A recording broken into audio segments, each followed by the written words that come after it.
right, everyone. Here we are, back in the onsen. My name's Maza, and I'm joined by co-host Nexus. Hello. Yo, and co-host Sis. I will be quoting Dorian Gray's 11th album, not falafel, but phalanges. Okay.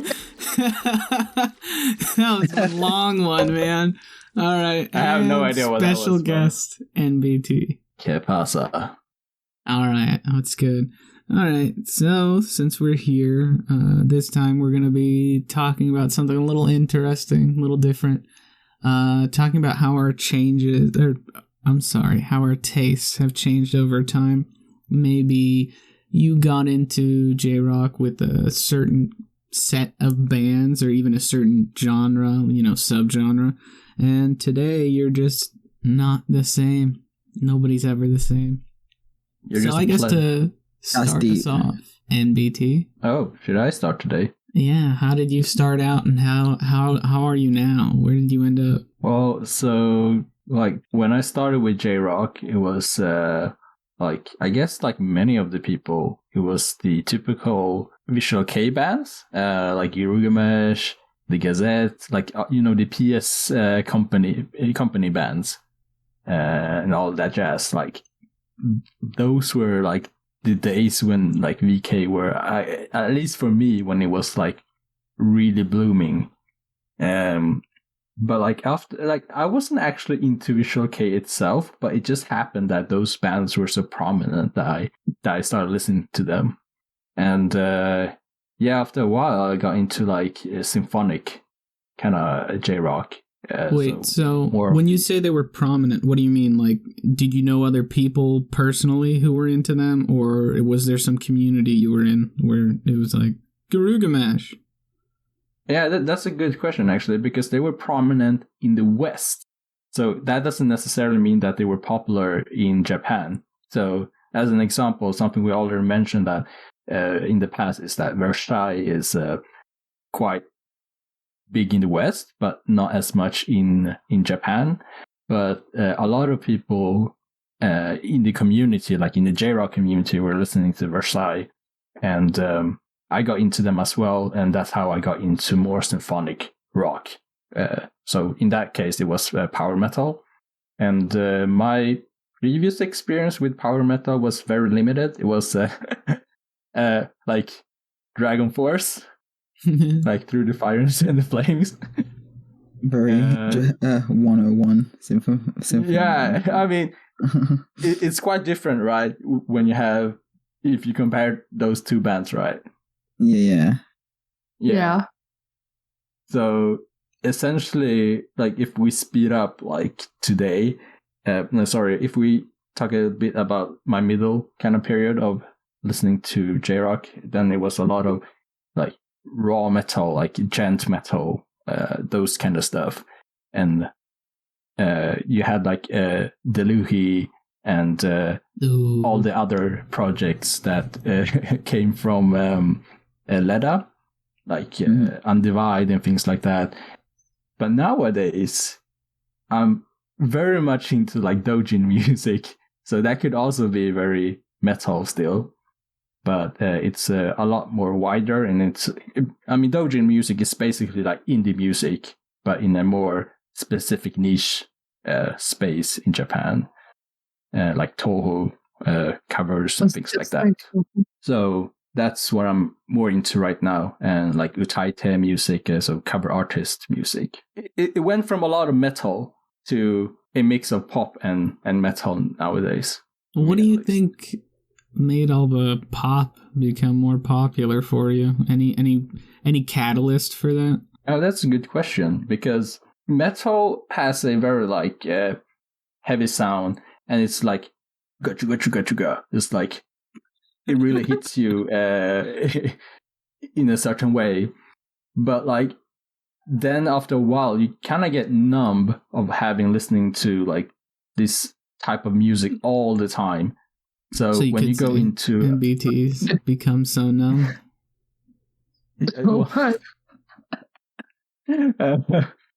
But like essentially, I had to. Well, it's not like I had to, but I just felt like I wanted to listen to a bit more, like I just wanted to listen to some other type of music as well. So the Dojin music scene has a lot of like diverse music, and it just happens to involve a lot of metal, and it involves a lot of pop and some EDM as well.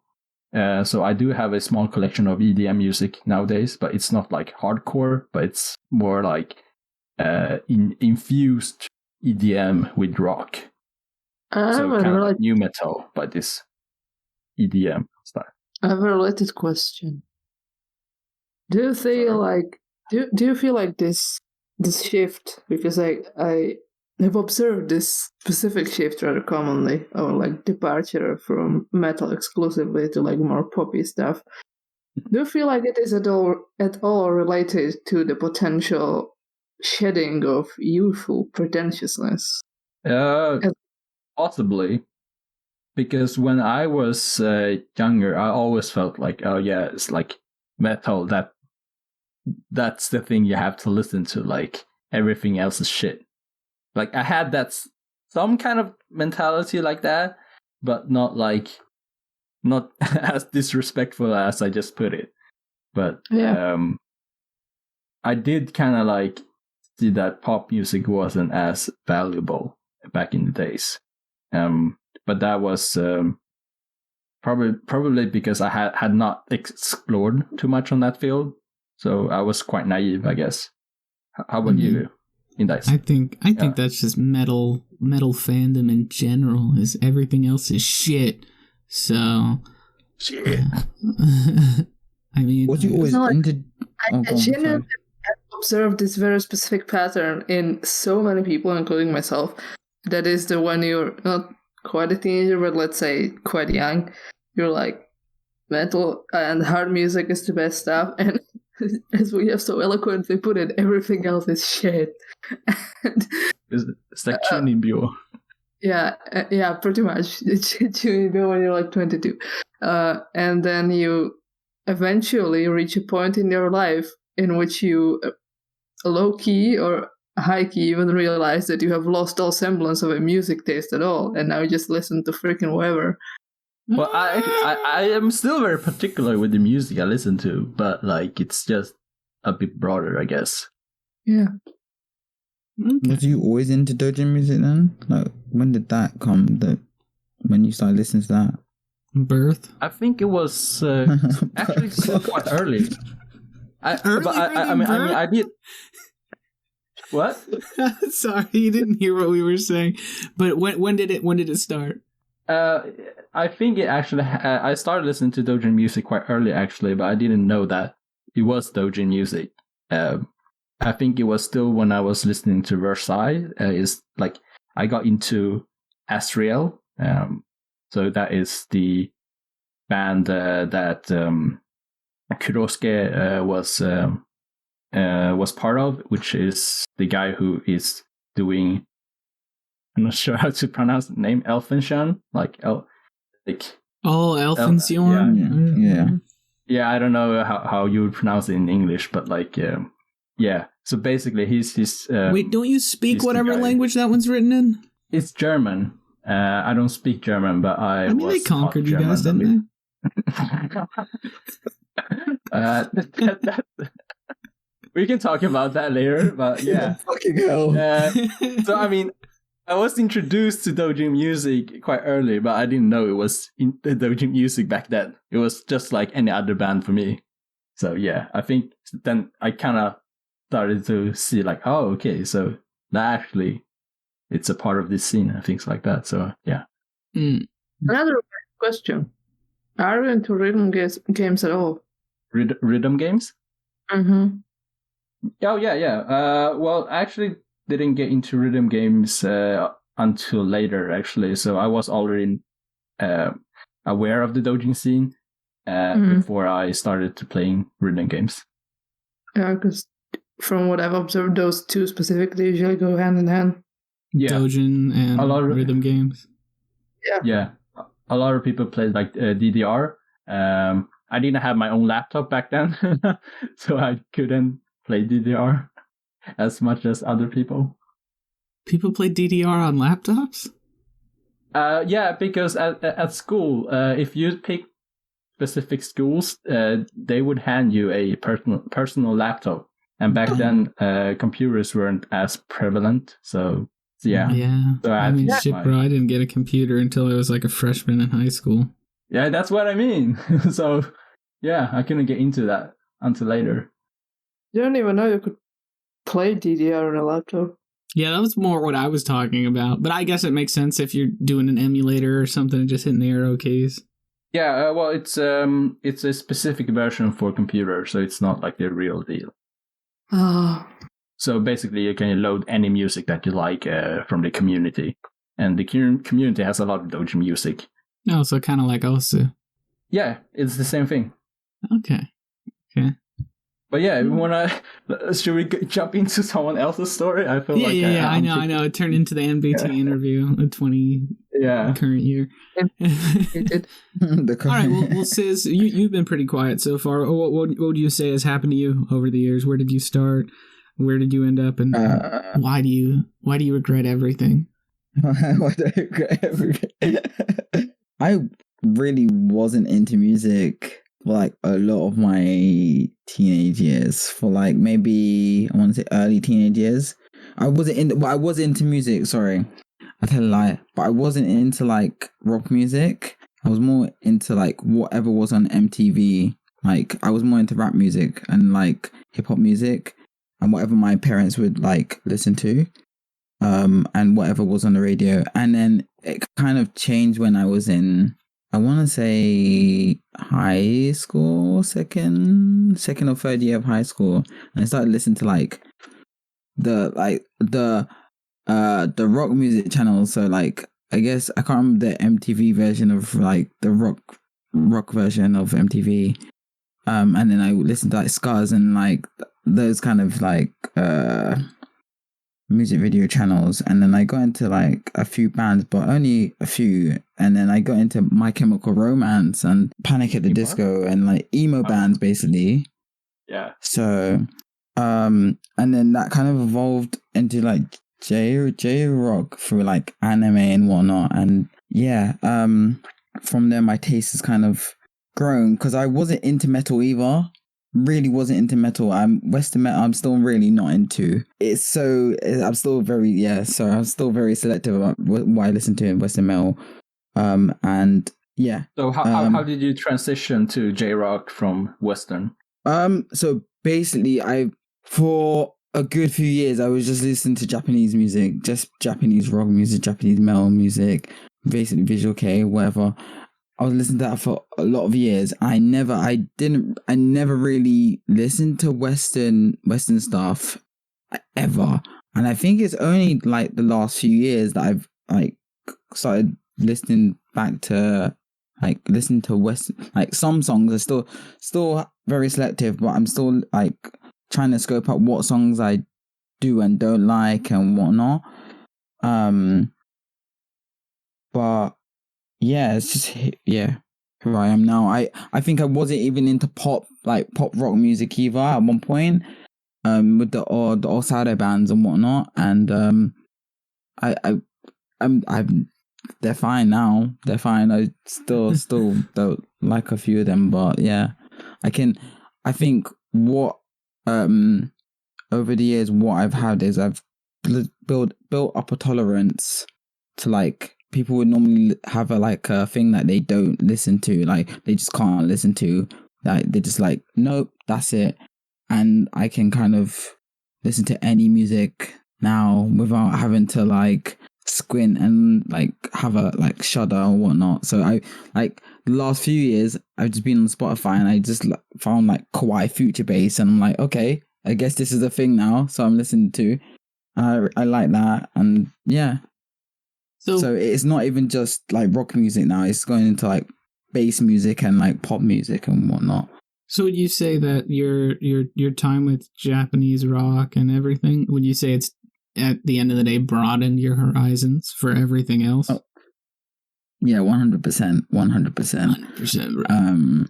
I wouldn't even. I don't want to be promote streaming music streaming website, but the prevalence of streaming websites in last few years have helped me find new bands, new musicians, new and songs that have made me want to also experience their discography and have a listen. So there's also that, and also made me want to go back and listen to older Visual-kei bands as well. So I think that's an interesting thing. I mean, and not to cut you off really, but maybe for another time, because that's probably, I know of the people here in this room, 3 out of 4 live on Spotify at this point. Yeah.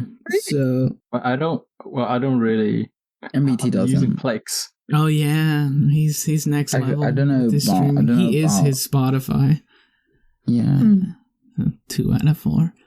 So I think that Nexus? might be something to talk about later. How's the algorithm changed you? But how has computer programmed you? Yeah, literally, how has the computer programmed you over the years? Because I definitely know from some of the things we've talked about before that some of you have been like, oh yeah, I'm really into this one lately because Spotify recommended it. I'm sorry, computer recommended it. And it's just like, oh really? How interesting. You little fucking explorer. It reminds me of how when everyone had a TV and actually watched TV, because that was the only thing you had to do, could do, to pass time. Back then, if there was a commercial on TV, everyone at school would know about the commercial the next day and would maybe talk about it. I feel like it's that kind of you know thing what? that happens with Spotify. Yeah, because we have completely lost the thing yeah, I saw that on TV, or everyone talking about the movie that was on TV yesterday, because nobody fucking watches TV anymore. You know what? I was like, yeah, this thing because it was recommended to me on unnamed streaming website. Unnamed. I never remember that happening in my time at school and stuff. Everybody talking about the same not have thing any friends on TV. Just like when a big movie would come out, it would happen. Everybody oh, I saw, whatever the new movie was. I mean, the easiest one to do is whatever Marvel movie, but clearly there were movies before Marvel. But that is, in fact, because if you haven't seen the Marvel movie in its first 24 hours, you're kind of fucked when it comes to spoilers. I know, I have a friend who still hasn't seen the new Spider-Man, and he's just at this point, I've seen it through everyone else not shutting up about it. I haven't actually. I talked about this yesterday with my friends. I haven't seen the latest Spider-Man movie yet. Yeah, but you have. On the internet, yeah, through them. Yeah, exactly. Vicariously through others. I don't watch Euphoria, but I'm on Twitter, so I know what it's about. Yeah, you do. Wait, are we talking about the visual novel or? No. Oh, don't go there. Definitely not. I mean, I have the series. I like to talk about doujin stuff, but maybe not that kind of doujin stuff here. Oh, it's fucking fantastic. Wasn't it made into it? Well, yeah, it was. It was. They animated it. Yeah. It has a few episodes. I haven't played the novel, but I saw the hentai. You should play it, dude. It's interesting up until a point, and then you're like, nothing really mattered, did it? No, it's interesting. That's one way to describe it. It's fascinating. So you're not a I don't know how to pronounce that, connoisseur of hentai as Masoist. You wouldn't get it. You wouldn't get it. I do get it because don't worry, I do get it. Yeah. Sorry. But where I was going earlier, we also rudely interrupted and got me distracted with anime boobies. I don't remember any of that happening where people were like, oh yeah, I saw the thing on the TV. I guess maybe the only real example would have been American Idol, in its second season was massive in America. And people knew about the finalists. Did you not have kids making memes? Back then we didn't have memes, but we would make memes out of commercials sometimes. Yeah, no, we didn't. Not really. Okay, cool. But I was going to say, like 2 years ago, when I was teaching in Japan, whenever like a bigger film would be aired on like local TV stations, everybody would talk about it the next week. So I don't know what day it was, but like it would happen. Like the remake of it got aired on like a easily accessed channel. Everybody was fucking talking about it right after. That's what happened with Ghibli, right? I'm pretty sure. Every time a Ghibli movie's on national TV in Japan, they tweet about it. That makes sense. But yeah, don't quote me on that. But yeah, it was there was it, and there were a few other movies that aired on this specific channel. And after it would happen, all the students would talk about it. It was very interesting because, like I said, I don't have any experience with something like that out here. Important question. In a way, it was interesting how in the past, from NBT's perspective, everybody was connected by like these, small things here and there. But now that it's so much easier to actually connect with people, we're all so far apart. Yep. Yeah. Ironic. I guess there's also some kind of like culture, like how you say it, like it's different culture in different places. So it's called a semiosphere. It's what my paper's about. Oh, okay. Tell us what is a semiosphere? Tell us. It's like a overlapping cultural sphere of not like really influenced, but like shared cultural signs. So like little circles on the internet that like share memes are separate little semiospheres. I will remember that next time I see a meme. Next time I see a meme. Hopefully it happens soon, like because it's pretty every day. But obviously you have like, I'm part of different semiospheres. So I'm part of video game semiospheres and I'm part of music semiospheres. So there we go. I hope I said it right. I can't be a part of any of them personally because I just hate everyone. You're part of the hentai semiosphere. Unfortunately, I hate those guys too. They have no taste. Wow. Voluntary will be part of one whether you like it or not. I think sometimes they would call them like if you have like, let's say you have a page admin on Facebook or wherever, Reddit or something, they would call these like niche celebrities or things like that because they're just famous within their like super niche circle. I think there's actually a term for that, and it's called a micro-influencer. Oh, that's that makes the word. A whole That's lot. Here we go. Yeah, Here we go. Here we go. Okay. Well, I mean, we've strayed quite a bit, so let's find our center again. Everybody, breathe in. All right, Nexus. Yes. What about you? Where did you start? Where did you go? How did you end up?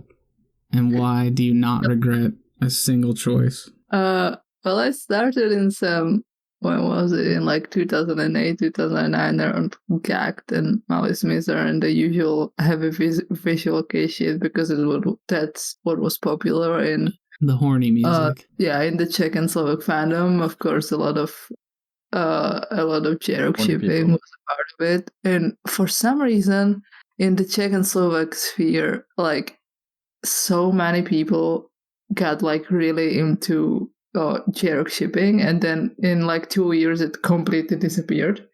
I suppose because everyone got older. Wait, can I ask you something first? Was that only within your circle or like in general? No, here's the thing. The countries are so small that like the JROCK fandom, even at the height of its popularity, it was like 300 people. So you notice trends if they're pervasive or not. So my question is, when you're on a thread or whatever, is it separated by region, or is it just you can tell because everybody's speaking the same language? Hey, what do you mean? Well, in the Czech Republic, don't you guys speak regional language? Well, yeah, but it's because what I'm saying is, if I get on a thread and I'm like, dude, like, I wish Gacked and other artists would get together. It's my shit. And then people are like, yeah, me too. And they respond in English. I have no idea where they are in the community. I don't know if they're coming at me from California, Florida, the UK, Japan, I have no way of telling if it's the Czech Republic or. So I think Maso's question is more like, where did the community happen actually? Possibly like, kind of all guys... over. Sorry? Possibly kind of all over, but at this point I was living in Slovakia, so I wasn't actually meeting with the community in person, and I wasn't yet well versed enough in Czech to recognize minutiae of dialectical differences, so I could not tell you where anyone was from. I see. But most of my friends at the time were from Prague. Oh, so you're talking about people that you knew. Yes. Okay. But like on like forums and other stuff, I would not know most of the people, and I also would not know where they're from. That's interesting. Essentially, I started on like super heavy Visual-kei stuff, and then in like 2010, 2011-ish, after GACT kind of fizzled out, which was, I think, in 2011, I got really into like Versailles and such things. But did you just get into Versailles? Did it just stop at Versailles and didn't expand? Yeah, I got into Versailles and nothing else ever again after that. And nothing ever else could measure up to it, man. Because my journey through like the JROCK fandom, it kind of comes in like hopping from micro fandom to micro fandom, because I'm always like super into one specific band, and then after 2 years I stop caring about them and I start caring really hard about a different band. Often I'm forced out of it because I can't really listen to bands that have broken up, because that makes me sad. So after this which I was like, also Delohi, which I was like super into, after they broke up I couldn't listen to them anymore because of sadness. You sound But, have you actually noticed that Kari started the solo career like just now? Yeah, but like I'm not gonna get my hopes up like for anything the Special Ray kind of revival. Unfortunately, they're pulling against Japan. So, well, I'm sad about that, by the way. But I like other than this like band hopping, I've always kind of been into 3 things, and that's Mana, Deer and Grey, and the Gazette, which I started on and I'm still into. And that's actually where it kind of ended, because this is pretty much the only 3 things I'm currently like actually keeping up with. What's it like keeping up with Mana? You just follow him on Twitter and watch a stupid YouTube video or 2 and laugh at his cooking. Yeah, when he's cooking now? Yeah, he's cooking. Very funny. He's cooking with a glove on too, every time. It's amazing. Trust me, just watch it. It's funny as hell. It is actually really good. Gloves. That makes sense. I don't know if he's like self-aware about what he's doing and he's doing it ironically. It's just like that. I can't tell. Like he's some kind of fucking AI. Oh, it's fucking great. Okay. But isn't Gazette quite different from what you listen to compared to everything else? Is it? Because we've got like symphonic, right? And then we've got and like, I guess Mana falls into symphonic because of Malice Misa. And so like Gazette is kind of the anomaly, I guess. That's the thing. I don't really consider Mana a musician anymore, because he doesn't fair really... enough. He's a personality. He's just kind of like a person I follow, because when's the last time you've done anything musical? That is true. You're right. I guess kind of go to concerts if you're in Japan, which I'm not. Why not? When you were from out here, you can pretty much follow his fashion and his YouTube cooking, and sometimes look at pictures. But you're redefining him according to your living, like how would you say, living location. I'm not saying he's not a musician. I just don't really consider him that for myself. Not really, or like rather reframe it to like say that I'm insulting him that he doesn't do music anymore. I do not follow him as a musician. Does it make sense? Is that that's not his brand? Totally. Yeah, his brand is kind of changed. Yeah. So I mean, I watch more of GAC's YouTube videos than I listen to his music these days. So that's YouTube videos too. Yeah. Have you noticed that like a trend now? Every other YouTuber has a YouTube channel. YouTube musician channel. Dude, we covered Gak's video when he was showing people how to train their downstairs. Oh, I remember that. Yeah, so Downstairs. yeah, Downstairs, yeah. Dick. That's interesting. I feel like JROCK musicians are in for starting TikToks anytime soon, since that's where the kids that are at this point. They are. They have already hasn't started. Gact been doing that since back when it was like music.ly, even before that? I don't know. Music. Gak's Damn. pretty That's trendy in general. Yeah, he was doing those kinds of videos way back when. Oh, Lord. no idea. I'm on mine. I'm surprised you guys didn't know that. Yeah, he's been on that platform forever. I don't know if he's like on TikTok now, but I wouldn't be surprised. Does he Is play TikTok- Minecraft streams as well? No, not yet. He's getting there. He's recovering. Not yet. Nexus, it seems like for you still kind of have like a broad involvement. You know, you're kind of all over the place, from like Super VK to Mana is just a person. Deer on Grey with the heavier stuff. I mean, are you into anything lighter? Except for Gazette, which I do consider a little poppy. I guess you can consider them poppy, yeah. Want to They listen have a to lighter broad stuff. fan base. Because in my life, JROCK is definitely not the only thing I listen to. Courtesy of unnamed streaming platform, which has completely ruined my music taste. Yeah, We're on no, it's Spotify. interesting. It's all good. So wait. from what we've talked about before, you seem to have a bit more openness in what you listen to, thanks to the computer teaching you. Yes. I mean, what do you actually listen to that's not J-Rock? Because obviously for me, it was like emo bands, right? When people were labeling them emo bands and whatnot, and then I don't think if I had that leverage, I wouldn't have gotten into like J-Rock. So what kind of music do you listen outside of J-Rock? Well, J music. it's more like playlists and genres rather than specific bands. But I listen to is like Nordic. I don't know if it's folk metal or whatever. I would name bands, but I can't pronounce half of their names. That's fine. No, dude, you need to and get on that Chinese folk metal.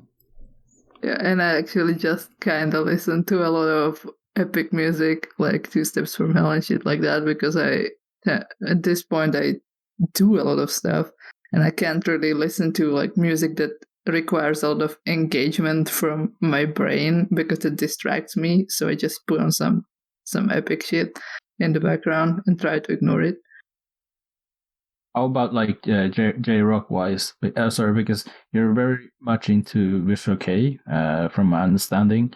So is there any I Visual-kei? don't really even feel like I'm that into Visual-kei anymore, because I really mostly listen to Deer and Grey, Galnerius, and the Gazette, and neither of these is too Visual-kei at this point. You watch a lot of anime, right? I like anime. I do not watch a lot of it. Okay, cool. Okay, because I was like, oh, maybe you're into like, maybe you pick up stuff from anime, music from anime, but yeah. I have been listening to anime soundtracks. You're right. There you go. To the soundtrack from My Hero and from Demon Slayer, because Demon Slayer sound. Do you know any of those bands, or just know one song from each of the openings? No, it's not like the openings and endings. I mean, actually, like the soundtrack from the anime. OST, yeah. Okay. Okay. So like background music and stuff included. Yeah. Okay. So Nexus can concentrate. Yes. Uh-huh. Because Okay, so like yeah, how should we you- jump over to Maso and see how you got how your music taste has evolved? I mean, I don't know if it's really evolved in any way. I made like a few jumps here and there, and then I've just been the same since like forever. I started out with what was it? It was mostly L'Arc-en-Ciel and TM Revolution, because they did songs for anime back in the day, and you know, total fucking weeb here. So because I was into them, I went out, I sought them out, found them through legal means, of course, and then obtained a bunch of their music. and was super into them. And one day, while looking for other stuff, came across Deer on Grey, and then I've been chasing that dragon ever since. You know, like nothing's heavy enough. It's really sad, man. You wouldn't want to be in my position. You went like all metal is good and everything else sucks. Nothing is metal enough for you. Yeah, pretty much. I mean, what about I don't think I've ever been in the position where it's like all metal is good, because I knew a lot of people like that in high school and stuff. Like, oh, dude, you ever hear this band? They're metal as hell, man. And then it's like, yeah, it sucks. But thanks for trying. But they weren't recommending Japanese, right? They were just no, man. Nobody ever recommended anything Japanese. I was the guy who was like, "You heard of this band?" And they're like, "Dude, where did you find this? This is amazing. This is the greatest thing ever." I'm like, "I know." But I find it interesting because I think you mentioned a few times that your dad is into metal, and so you've picked up a lot of his influences on there. And I'm guessing like that if you didn't have that leverage, you wouldn't have been into like Dirt and Grey. I'm guessing. Yeah, maybe not. I mean, you may not know this, but he's my second dad. I got two. Okay. But the other one, he was into more hardcore punk and stuff. He used to run around Los Angeles beating the shit out of people, all that stuff. Wow. So always, you know, that kind of influence has always been in my life, the violence and music. So from the point where you got into Deer and Grey, like you kind of stuck with the same type of music. Yeah, Deer on Grey was like a defining moment for me, for sure. Like I said, ever since then I've been chasing that dragon, looking for harder, heavier hitting Japanese music. Of course, there's stuff that like you could argue is heavier, but there's a point where it's just a mess. And sometimes it's a good mess, and sometimes it's not so much a good mess. Like especially when you start getting into like grindcore and stuff like that. So let me ask you how Bang Dream falls into that that timeline. I mean, you never get over like, you know, when something hits you in the Doki Doki, like you just can't, you know. It's like yeah, you so get just to fill in, like Bang Dream, so fucking moe. So yeah, Bang Dream is more kind of like anime type of music with cheerful girls. So yeah. I thought that was a contrasting moment to see you get into that. Oh, dude, Bang Dream is so good. But like Rosalia is like some of the best metal out there right now, arguably. Like I'd take Rosalia over Baby Metal any day. Yeah. Well, I'm not sure. Yeah, you put me on the spot there when I was trying to think if that's actually what I like when it comes to metal, like a lot of the stuff that Rosalia does, although admittedly, what is it, like 90% of all the Bang Dream franchise music is done by like one group of people or one guy, but they just kind of Elements Garden. Band. Yeah, Elements Garden, and they just kind of pick and choose which band's going to do what. But Rosalia arguably does a lot of metal, like traditional metal, and it's really good. It's also a lot more unified, their sound, compared to Baby Metal, because Baby Metal always pick from different artists, so it's not as unified, although it is very metal in general. Yeah. That's really interesting. That's really interesting actually to hear. Wow. Oh, is it kind of a like, I don't know. You guys, do you guys feel like you've kind of like not stagnated, but like you know what you're like, you're in your circle, you feel like you can't listen to anything else, like the ability to like experience new genres? To answer that from my perspective, yeah, definitely. Like it's very rare where I'll, you know, get recommended something or run across something and be like, this is unlike anything I listen to right now. It's really good. It's more like, this is unlike anything I listen to right now. I'm going to go back to something I like because I don't like this. Damn. What about you? Nexus? I follow a lot of what the mighty algorithm of the unnamed streaming service says, but it's usually not like something I get like super into. I will listen to it kind of like passively and enjoy it well enough. But as far as like really getting into something is concerned, I feel like I got my stuff going, and that I'm fine with what I've got. What about you, MBT? I don't really go out like Oh shit. actively looking for like new JROCK bands to listen to or something. I don't have a need for that. Yeah, I mean, I'm actually careful there. I mean, that's like why we exist. It's like anyone who listens here, it's like, don't listen to us. Listen to the computer. Yeah, I mean I'm completely opposite of you guys. I'm always finding new music to listen to, and I'm not even doing it actively. I mean, you have so much. I mean, I'm very much into YouTube in general, and you find stuff there, but also you find music through other artists as well. So there's like an album called Chimera. Not by Girugamesh, but a Vocaloid, a Vocaloid album. So essentially, what they did was they mashed up 2 artists for each song on the album. So it's a collaboration album, basically.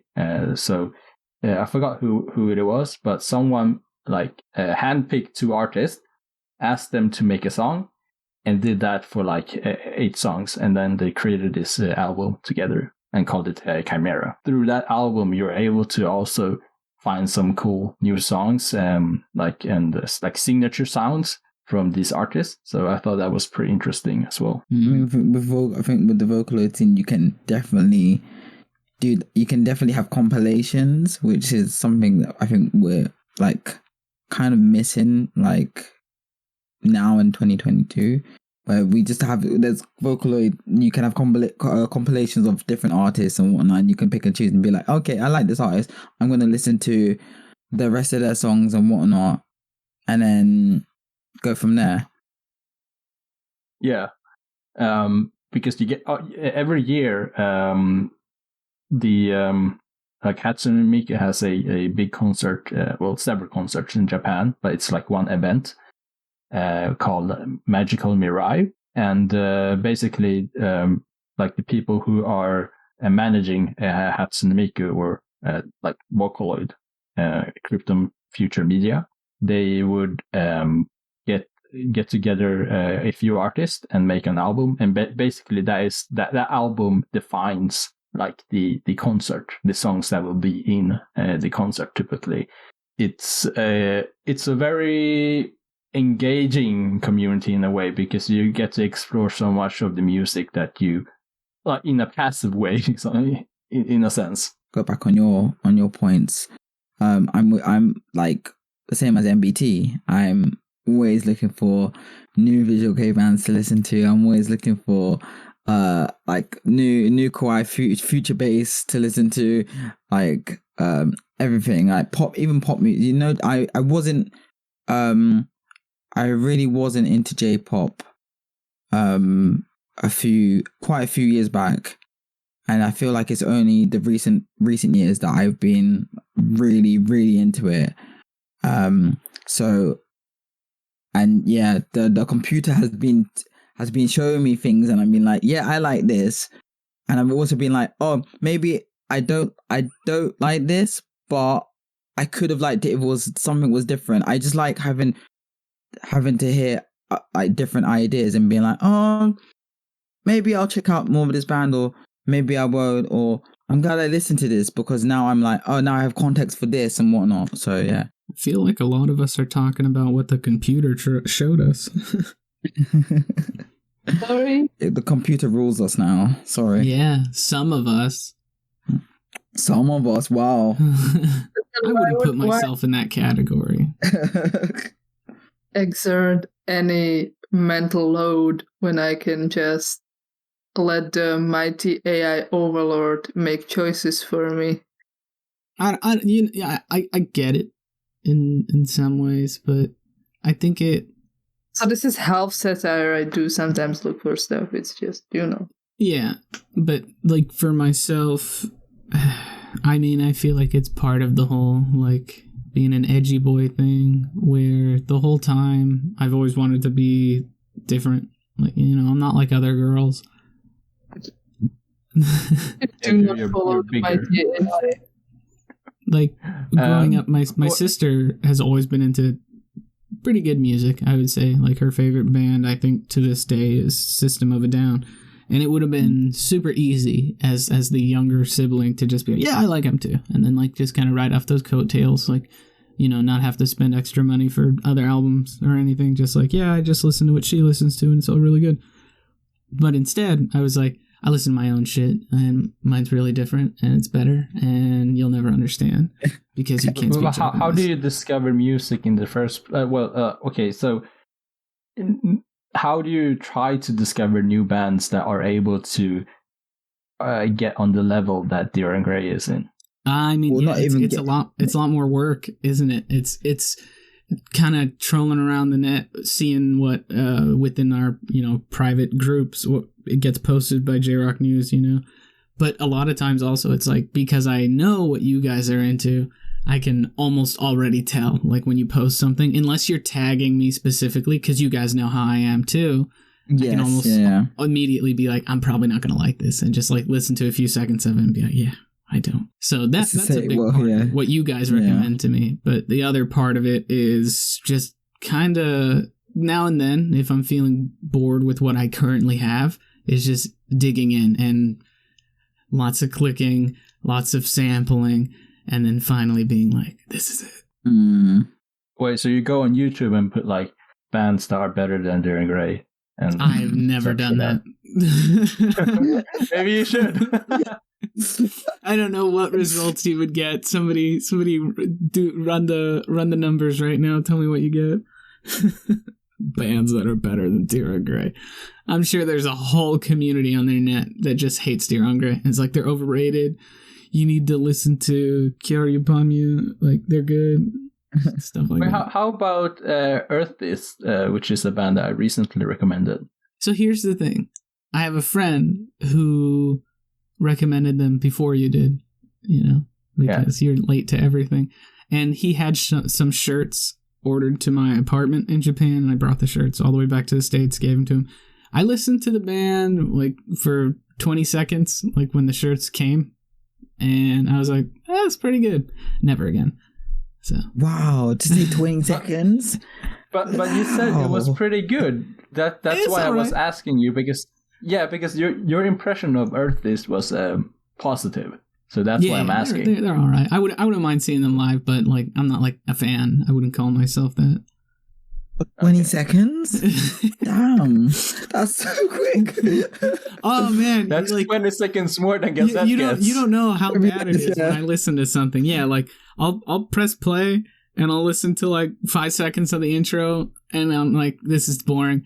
And I'll jump to the middle and I'll be like, and then I'll get like close to the end and then the end. And I'll be like, yeah, that's not for me. Or I'll be like, wow, let me go back to the beginning and see how it all fits together, you know?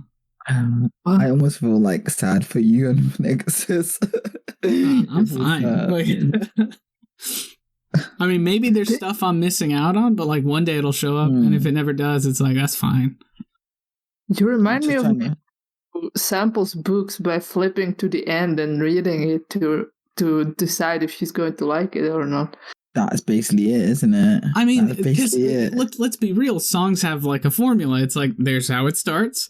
In the middle is where, you know, all the stuff happens. And at the end is like, if they want to go out with a bang or not. So I got all of it. I got all 4 minutes in 30 seconds or 20. Well, then you're listening to the wrong music. You should listen to like Dojin shit like Vermilion, the Alice Syndrome or something. Yeah, that shit is famous. I mean, if it comes up, like, if I'm looking for it, you know.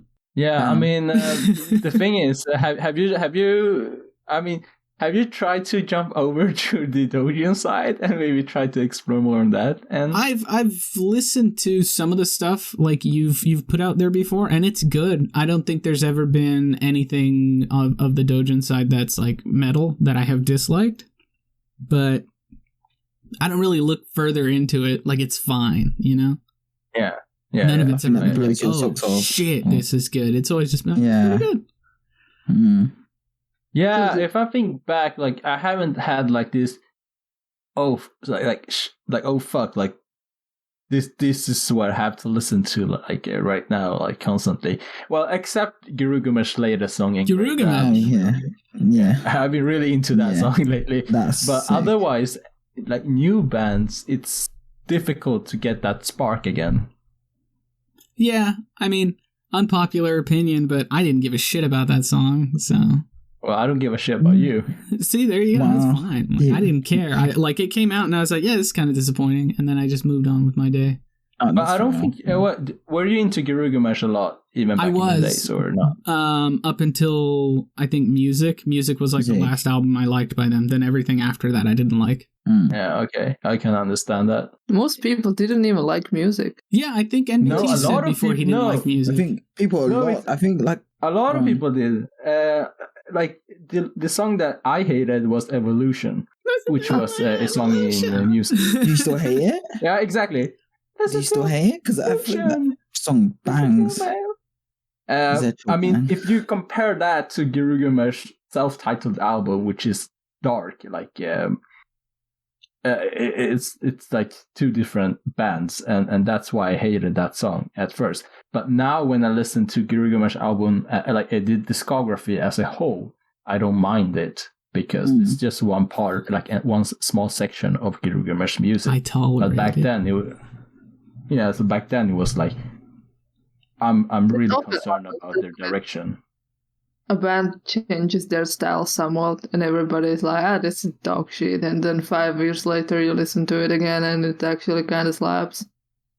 And you know what? That's well- a topic because that's actually good. Like sometimes you listen to something the first time around, you're like, this is not for me. I know there's been times where I've listened to some band and I'm like, this is not for me, and then I've listened to it like a few years later, and I've been like, oh, this actually slaps. I made a mistake. Fuck. But it's Has that ever fine happened because to now I you? know. That's happened to me. Yeah, I That's can't never remember happened to me, man. I can't think of a single time. Specifically, I can't remember which band. I can't. Yeah, like not coming up to my head Actually, right it now. happened to me explicitly with the Gazette, because back when I started, I didn't like them, and I listened to some of their stuff, and I was like, this is shit. And then about a year later, I came back to it, and was like, what the fuck was I thinking a year ago? Shit slaps. To be honest, I think that happened with the Gazette as well. You know, I was listening to like a lot of odd songs, and then I was like, nothing really is sitting. And then one day, it just kind of the universe kind of exploded, and I was like, oh, okay, this slaps. Okay, cool. I'll go with it.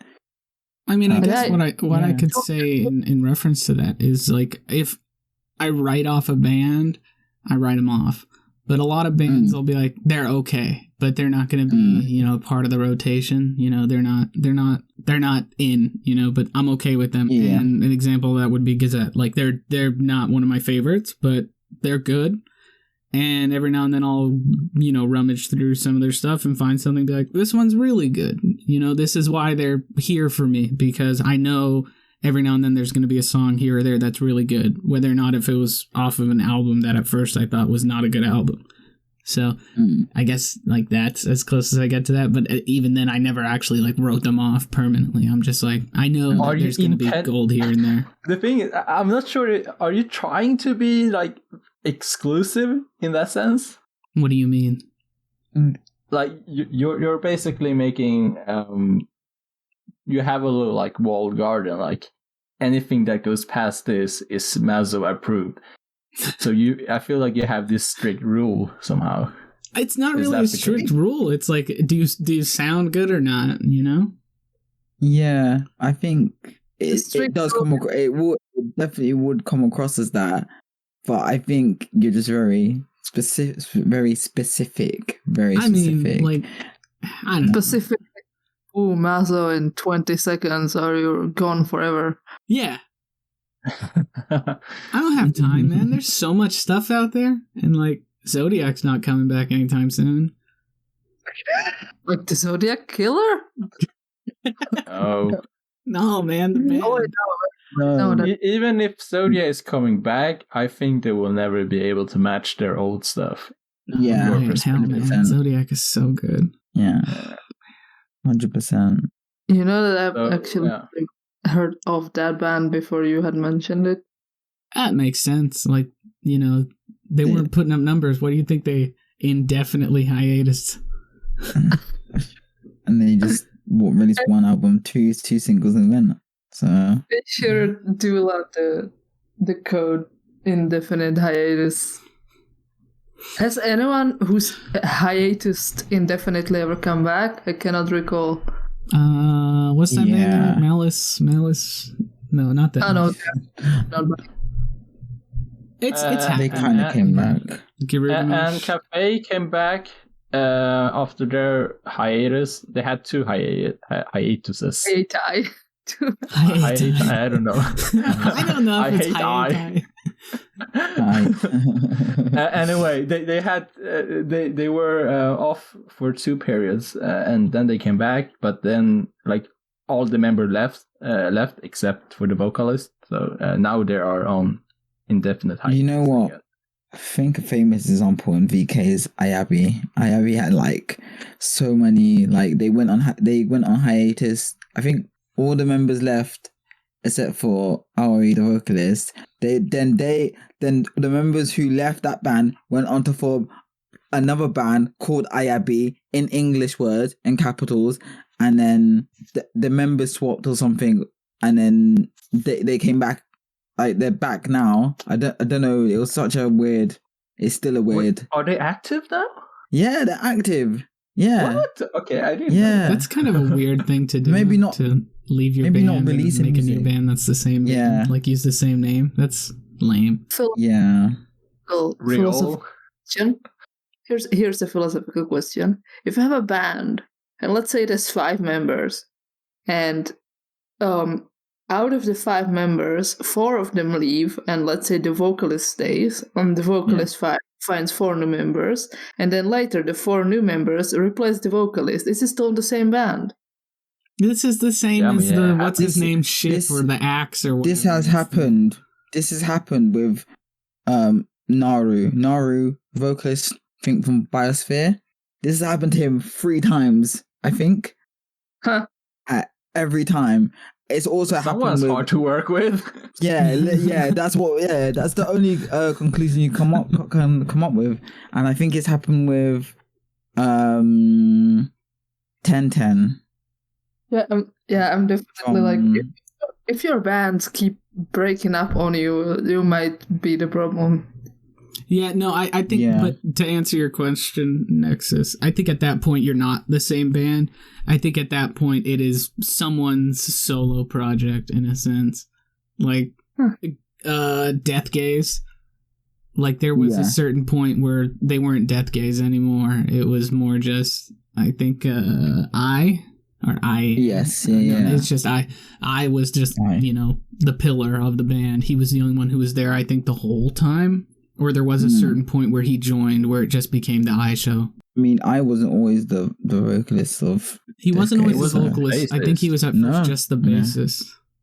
Husky from Lynch. Like the guy, but my brain interpreted it as yourself being the vocalist.